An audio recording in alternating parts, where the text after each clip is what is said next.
आएगा न लास्ट, क्योंकि लास्ट डिजिट विषम आ रहा है। इसके बाद 3 से चेक करेंगे तो 30 इकाई का अंकों मतलब अंकों का योग करेंगे तो यह 5 5 10 10 तो 3 से कटता नहीं है, तो इसके बाद अब तो 5 से तो कट ही जाए। स्वागत है आपका शिवम की गणित में। तो कल हम लोगों ने सीखा था किसी संख्या के अभाज्य गुणनखंड करना, और उन्हीं अभाज्य गुणनखंड के माध्यम से हम लोगों ने किन्हीं उसी संख्या का HCF और LCM निकालना सीखा था।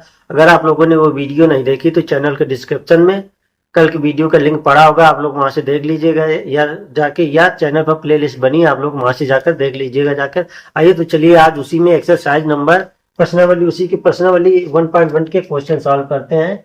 तो आइए चलिए देखते हैं पहला क्वेश्चन क्या कह रहा है। निम्नलिखित संख्याओं के अभाज्य गुणनखंडों के गुणनफल के रूप में लिखिए। तो कह रहा है सबसे पहले जो संख्या दे रखी है उसके अभाज्य गुणनखंड कीजिए, अभाज्य गुणनखंड करने के बाद उनके गुणनफल के रूप में लिखिए। तो आइए चलिए देखे थे पहला क्वेश्चन क्या है। 140 के हमें अभाज्य गुणनखंड करने, उसके बाद उनके गुणनखंडों के रूप में, गुणनफल के रूप में लिखना है। तो आइए चलिए सबसे पहले 140 के अभाज्य गुणनखंड करते हैं। तो 140 के बाद गुणनखंड करेंगे तो क्या होगा,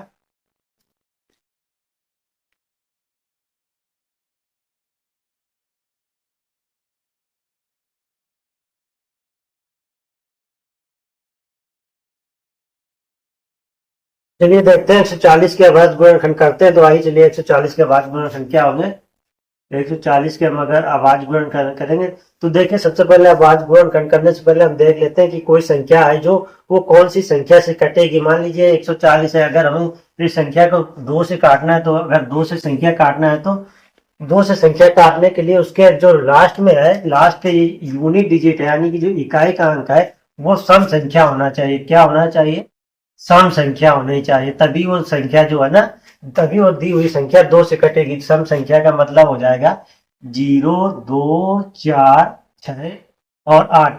अगर लास्ट का डिजिट जिन सम संख्या दे रखा है 0 2 4 6 8, तभी वो संख्या है जो 2 से कटेगी। अगर 3 से, वही संख्या अगर 2 से नहीं कट रही तो 3 से चेक करेंगे। तो 3 से क्या है, अगर कोई संख्या 3 से कट रही है तो 3 से कटने के लिए क्या नियम है, तो 3 से कटने के लिए उन संख्याओं का योग, जो दी गई संख्या है जैसे 140 दे रखे, तो इन संख्याओं का योग 3 से कटना चाहिए। यानी कि संख्याओं का जो योग आएगा, संख्याओं का योग 3 से कटना चाहिए, 3 से कटना चाहिए। संख्याओं का जो योग होगा वो 3 से कटना चाहिए। जैसे 140 दे रखा है तो इसको अगर हम चेक करेंगे क्या 140 3 से कट रहा है, तो इसको क्या लिखेंगे, 140 को इसके संख्याओं का योग निकालेंगे, 1 + 4 बराबर क्या आ जाएगा 5। तो क्या 5 3 से कटता है, यानी कि 5 3 से नहीं कटता, तो ये संख्या भी 3 से नहीं कटेगी। यानी इसी प्रकार अगर कोई संख्या हमें, देखिए प्राइम फैक्टर अभाज्य संख्याओं से हमेशा ही किसी के प्राइम फैक्टर करने, तो हमेशा भी अभाज्य संख्याओं से ही चेक करना है। तो 2 के बाद 3 आएगा, 3 के बाद क्या आएगा, तो 3 के बाद आ जाएगा 5 आएगा। तो अगर किसी संख्या को 5 से डिवाइड करना है तो इसके लिए उसका जो यूनिट यानी कि इकाई का अंक है, इकाई का अंक या तो 0 होना चाहिए या 5 होना चाहिए, तभी वो संख्या 5 से कटेगी। यानी कि इकाई का अंक, इकाई का अंक यही होना चाहिए, इकाई का अंक। उसके बाद देखिए 2 के बाद 3 अभाज्य संख्या, 3 के बाद 5, 5 के बाद कौन सी अभाज्य संख्या आती है, तो 5 के बाद अभाज्य संख्या आती है 7। अगर किसी संख्या को 7 से डिवाइड करना है तो जो लास्ट का यूनिट डिजिट है, जो इकाई का अंक है, उसमें क्या करेंगे हम, इकाई के अंक में -2 का गुणा करा के और से संख्या में से घटा देंगे। तो -2 का गुणा कराएंगे और फिर घटा देंगे, उसमें से घटा देंगे। देखिए कैसे, जैसे 140 को हमें चेक करना है क्या यह संख्या 2 से कटती है, मतलब 7 से कटती है, तो 140 के हम 140 का लास्ट इकाई का अंक लेंगे। तो इकाई का अंक हमारा 0, 0 में -2 का गुणा कराएंगे तो कितना आएगा, 0 आ जाएगा। अब हमारे पास बचा कितना है, 14, 14 में हम क्या करेंगे, 0 को घटा देंगे तो हमारे पास आ गया 14। अगर हमें फिर से इसको चेक करना है क्या ये 14 7 से कटता है, तो लास्ट का अंक क्या लेंगे, 4 लेंगे। लास्ट का अंक देखिए हम 4 लेंगे, तो 4 को क्या करेंगे, 4 में -2 का मल्टीप्लाई करा देंगे तो क्या हो जाएगा, 4 दूनी 8 हो जाएगा। यानी कि -8 आ जाएगा। अब इसी जो -8 आया है तो बची हुई संख्या में से माइनस कर देंगे तो क्या आ जाएगा, 1 - 8, तो क्या आ गया -7।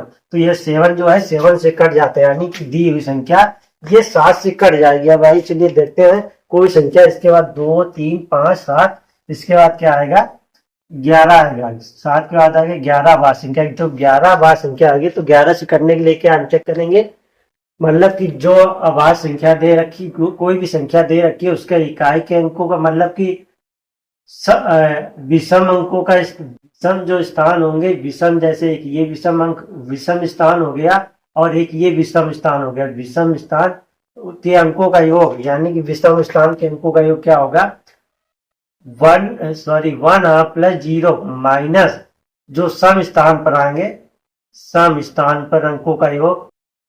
तो सम स्थान पर क्या आ रहा है, ओनली 4 आ रहा है, तो सम स्थान पर आएगा 4। इसका जो योग है वो 11 से अगर कट गया, मतलब जो 11 या 11 से कट गया, 11 का मल्टीपल निकल आए तो वो संख्या 11 से कट जाएगी। चलिए इसके बाद 11 13 17 के बाद अभी बाद में बताएंगे। तब सबसे पहले भी ये क्वेश्चन देख लेते हैं कि क्वेश्चन कैसे सॉल्व होगा।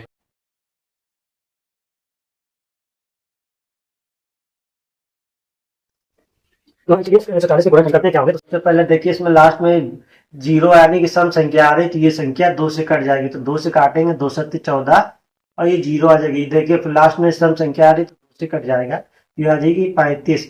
अब देखिए आ रहा है लास्ट में 5 आ रहा है, तो ये संख्या 5 से तो कटेगी। अगर 3 से भी चेक कर लेते हैं 3 से कटेगी, तो इन दोनों का योग करेंगे 5 3 8। 8 क्या 3 से कटता है, तो 8 3 से नहीं कटता, यानी कि संख्या 3 से नहीं कटेगी, तो ये 5 से तो पक्का ही कट जाएगी। 5 7 35, इसके बाद 7 से कट जाएगी। तो अब चलिए 140 के अब हम लोग क्या करते हैं, इसके अभाज्य गुणनखंड। तो ये हमारे 140 की हमारे सबसे पहले देखिए 140 की ये अभाज्य गुणनखंड निकल के आ गया। अब उसने बोला कि हमने अभाज्य गुणनखंड तो निकाल लिए, अब कह रहा अभाज्य गुणनखंड गुणनफल के रूप में लिखना है। यानी कि जब हमने अभाज्य गुणनखंड तो निकाल लिए, इसके अभाज्य गुणनखंड के गुणनफल के रूप में लिखना है। तो इसके गुणनफल के रूप में कैसे लिखेंगे, 2 गुणे 2 गुणे 5 गुणे 7। अब इसमें देखिए 2 2 बार आ जाए तो इसको जोड़ के लिख देंगे, तो क्या आ जाएगी, जब किसी संख्या को आपस में गुणा कराते हैं तो उनकी पावर्स जो है ना आपस में जुड़ जाती, तो इसका क्या हो जाएगा 2 का स्क्वायर इंटू 5। तो इसका आंसर क्या आ जाएगा, 2 का स्क्वायर इंटू 5 इंटू 7, यही इसका आंसर आ जाएगा। चलिए देखिए दूसरा क्वेश्चन क्या है, 156। तो हमें 156 के अभाज्य गुणनखंड करना है, उसके बाद उसके गुणनफल के रूप में लिखना है। तो है 156 के अभाज्य गुणनखंड करते हैं। तो 156 के बाद गुणनखंड करेंगे, तो देखिए लास्ट में सम संख्या है, यानी कि पहले तो ये 2 से कटेगी, 2 7 14 2 8 16। देखिए लास्ट में फिर आ गया तो फिर से 2 से कट जाएगी, 2 3 6 2 9 18।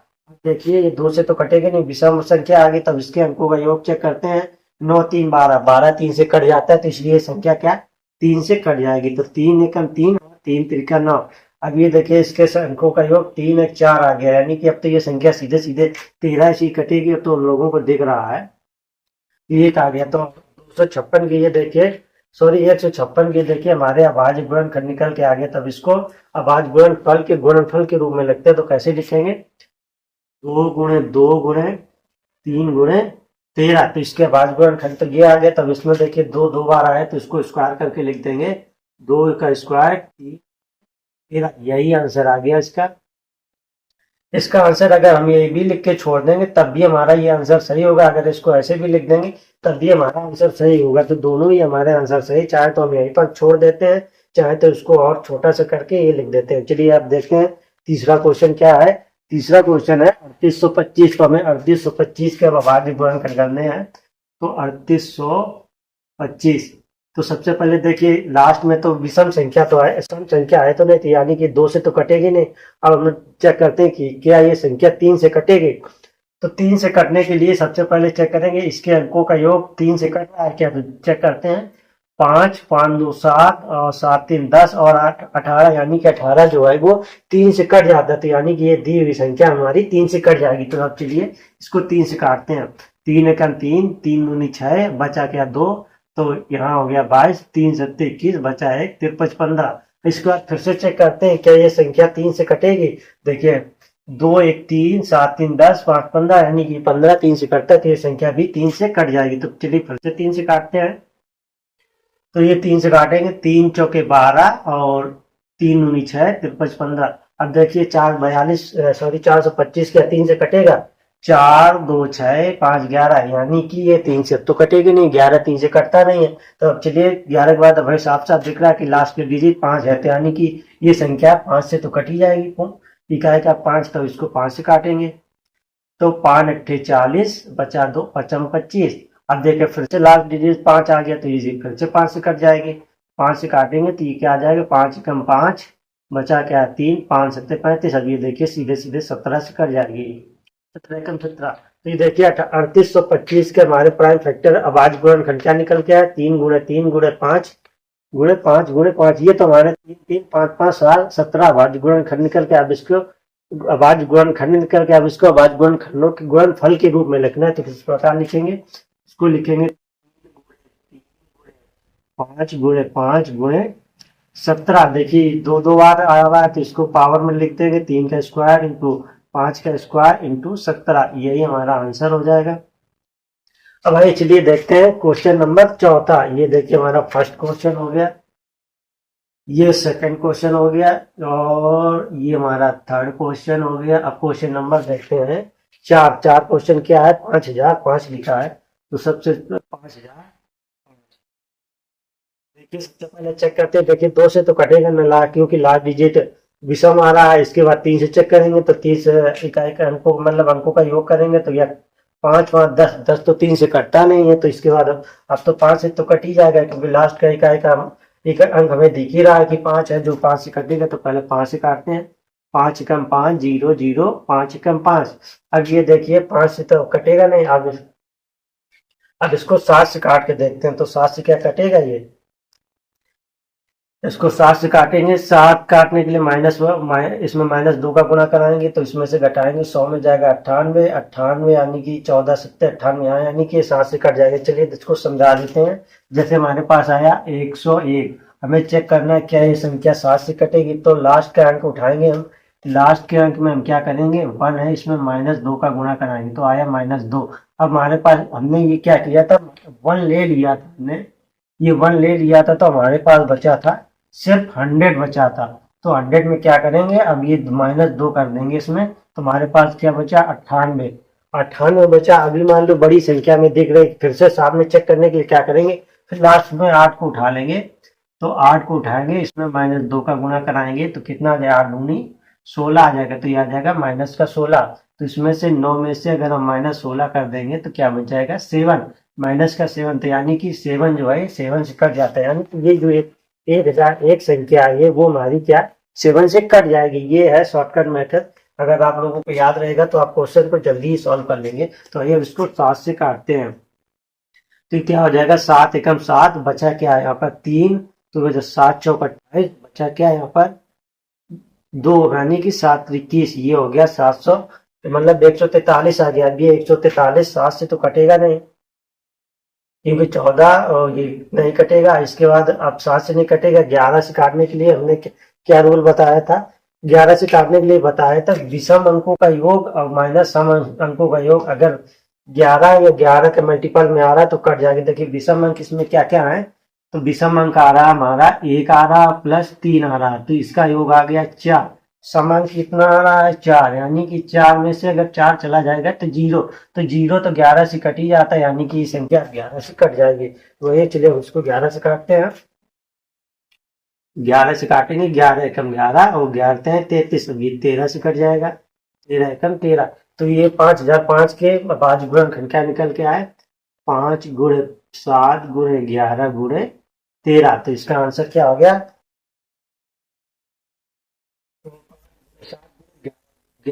13, यही इसका आंसर आ गया। भाई चलिए देखते हैं 5 क्या कह रहा है, 7429 क्या है, 7429 के गुणनखंड करते हैं, 7429।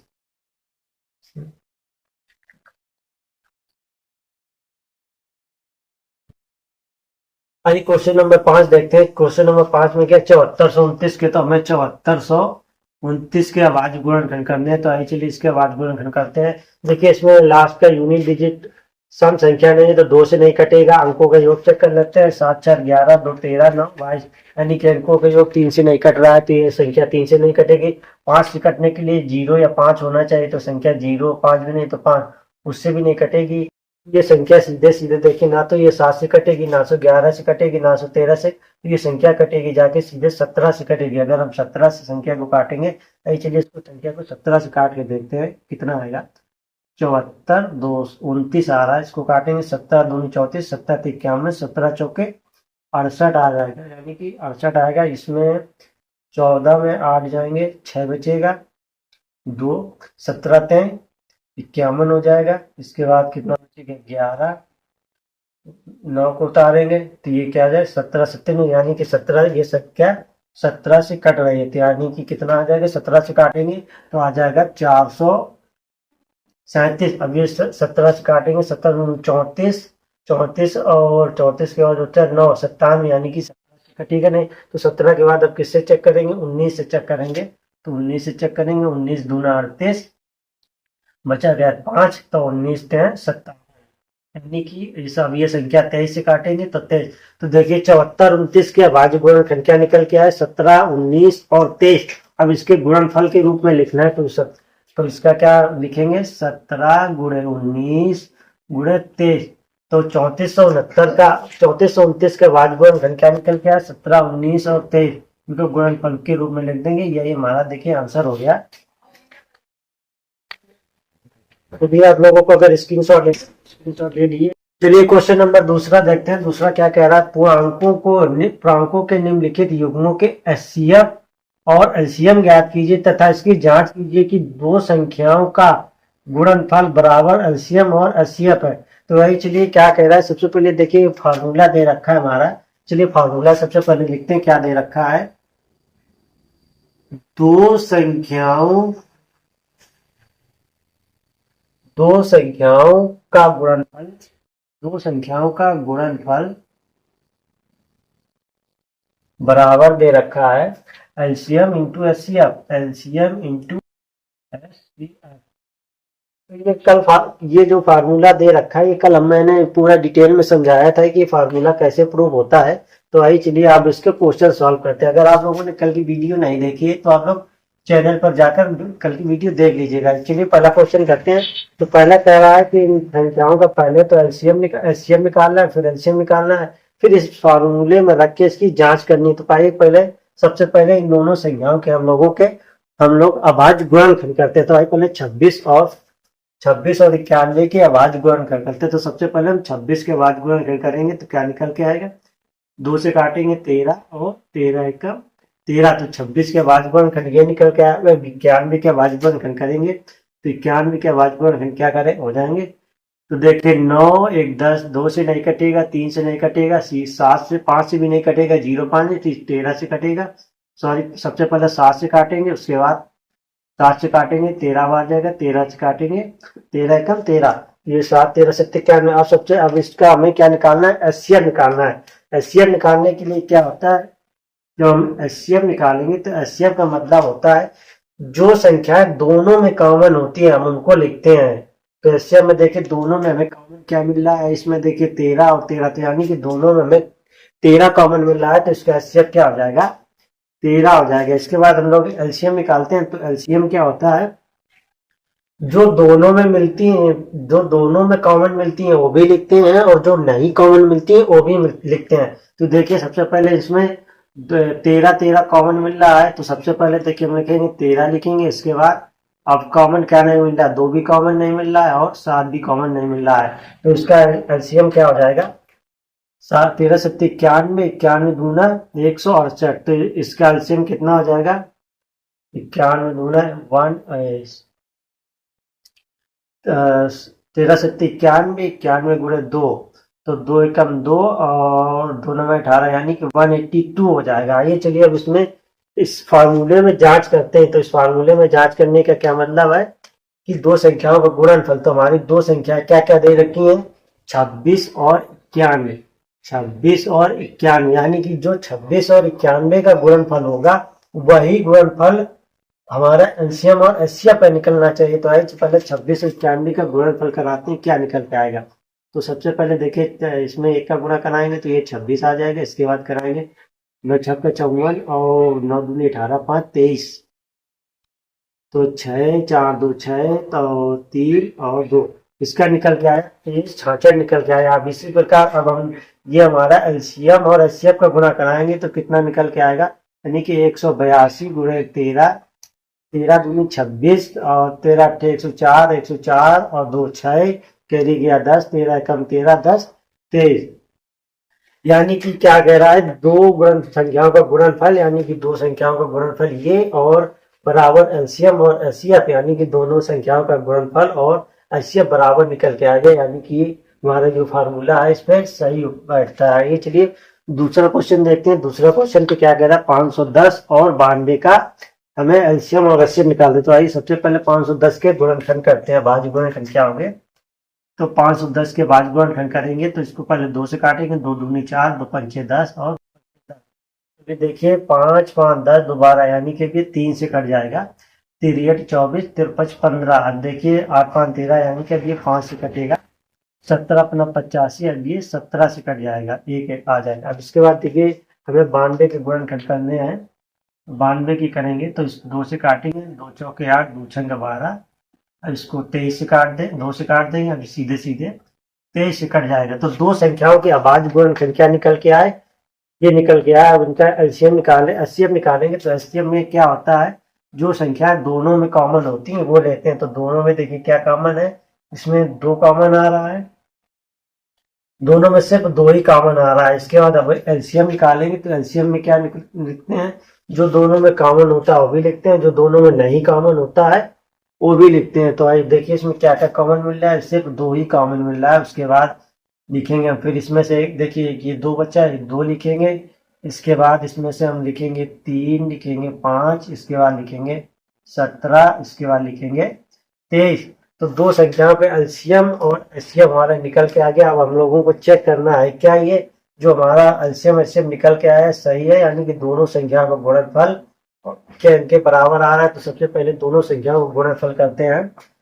तो सबसे पहले 510 गुणे 92 का गुणनफल करते हैं। तो पहले 2 से करेंगे, 0 2 पंचे 10, 0 9 एकम 9, 9 पना 45, तो 0 2 9 5 1 6 और इसका निकल के आए 46 920 निकल के आए। अब देखिए इन दोनों संख्याओं का आपस में गुणा करा के देखते हैं क्या एचसीएफ भी हमारा सेम ही, एलसीएम एचसीएफ का गुणनफल भी हमारा सेम ही निकल के आ रहा है।